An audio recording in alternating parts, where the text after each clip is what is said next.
adduunyadani waxa ku nool dad caadi ah iyo dad aqli badan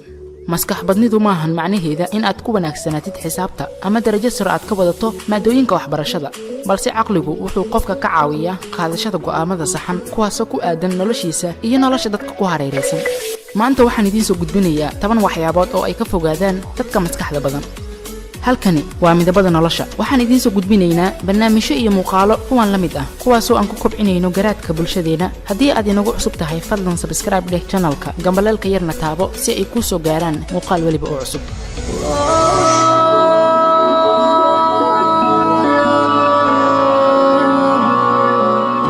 ma ogolaadan gafafkoodii hore inay ka hor istaagaan aayahooda dad ahaan dhammaan waxaan u samaysanahay in aan khaldano ma filayo inuu jiro qof aanan gaf ku dhacayn ha yeeshee gafka ma ahan wax dhibka ah ee waa qaabka aan ula dhaqanno ama aan uga falcelino dadka waxgaradka ah waxa ay rumaysan yihiin in aanu guul jirin gaf la'aantii sidaa darteeda uma joojiyaan haddii uu gaf ka dhaco waxbay ka bartaan wayna ka gudbaan maxaa yeelay waxa uu ogsoon yahay in aanu waqtiga dib u soo celin karayn si uu u saxo gafkii ka dhacay oo ay tahay in uu diiradda saaro waxa soo socda iyo waqtiga hadda taagan Soomaalidu waxay tiri wax tagay tigsimaad ma leh taasina waa sababta uu qofka garaadka leh uu u arko gafka oo bata waa fursadaha guusha oo tarma sida darteeda noqo wax garad oo ka tusaale qaado gafkaagii hore hana uga raja dhigin aayahaaga dambe waxay ka gudbaan aragtiyada diidmada ah socdaalka nolosha ma ahan mid sahlan haddii aadan sidee tahay ula falgelin dadka kugu hareeraysan waxa hubaal ah talaabo waliba oo aad qaado in dadka aragtiyo kala duwan ay ka qabi doonaan qaarkood ah kuwo wax dhisa kuna salaysan taageero halka intooda badan ay yihiin aragtiyo hortaagan horumarkaaga isla mar ahaantaana niyad jab iyo liidid ku salaysan qofka caqliga badanna waxa uu had iyo gooraale dhabarka u jeediyaa aragtiyada diidmada ah maxaa yeelay waxa uu ka dharagsan yahay in aanay ku soo kordhinayn isdhiibid iyo ka quusashada ujeedkiisa mooye marnaba ha filin in dadka oo idil ay ku wada dhahaan haye hase ahaatee waxa dadka waxgaradka ah ka soocay inta kale waa xulashadooda iyo adeegsiga aragtiyada si ay u horumariyaan waxqabadkooda had iyo goorna waxa ay eegaan galaaska barka buuxa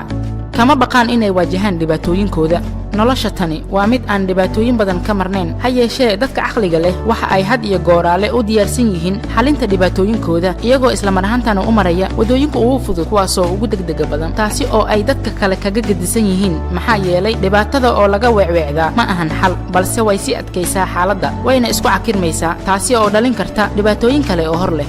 ma ogolaadaan in ay saamayso aragtiyada dadka kale wax lama huraan ah in aad dadka garabsato si aad u gaartid bartii aad tilmaamatay waa inaad ku tillaabsataa aragtiyada dadka ku jecel kuwaasoo isku dayaya in ay ku wanaajiyaan kaana garabsiiyaan howlahaaga balse waxa aanan layska indhatiri karayn in dunidani ay ka buuxdo dad xunxun kuwa jeesjees badan iyo xaasidiin kuwaasoo aanan ku salaysnayn aragtiyadooda nacayb mooye hase ahaatee dadka garaadka leh marnaba ma ogolaadaan aragtiyada rajadhigga leh balse waxay uga dhaqaajiyaan bartii ay ku maqleen taasina waa tallaabo u baahan garaad haddii aad dhahdo waxaan dhegaysanayaa dhammaan waa mid aanan suuragalayn maxaa yeelay dhammaanteen kama aragno dunida hal dhinac marka adigoo adeegsanaya garaadkaaga xareer mar oo waqti ha ku lumin aragtiyada faraha badan maxaa yeelay wax macno ah kuguma fadhiyaan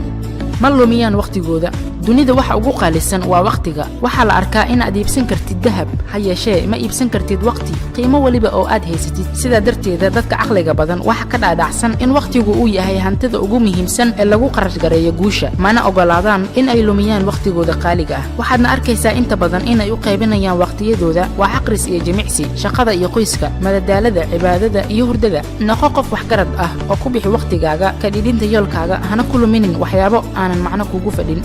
ma fishaan natiijo degdeg ah qofka indhergaradka ah waxa uu og yahay in dulqaadku uu ka mid yahay wadooyinka ugu muhiimsan ee guusha ininta ama mirta markii la beerana isla mar ahaantii ma miro dhaliso wax lama huraan ah in la daryeelo oo la waraabiyo in badan si loo helo miro macaan badan ugu dambayntii noloshuna waa sida oo kale oo taa kama gadisna maxaa yeelay riyooyinka iyo hamiyada aan leenahay waa ininta aanu beeranayno sidaa darteeda ma filan karno natiijo degdeg ah inagoo aan dulqaad fara badan iyo dadaal labalaab ah muujin oo aan in badan ku dhibaatoon markaas waxaa goor dambe dhadhamin karnaa macaanka ay leedahay guusha sidaa darteeda noqo waxgarad oo muuji dulqaad kuna dhabar adeeg riyooyinkaaga iyo hadafka aad leedahay maxaa yeelay alle ma lumiyo abaalka samafalayaasha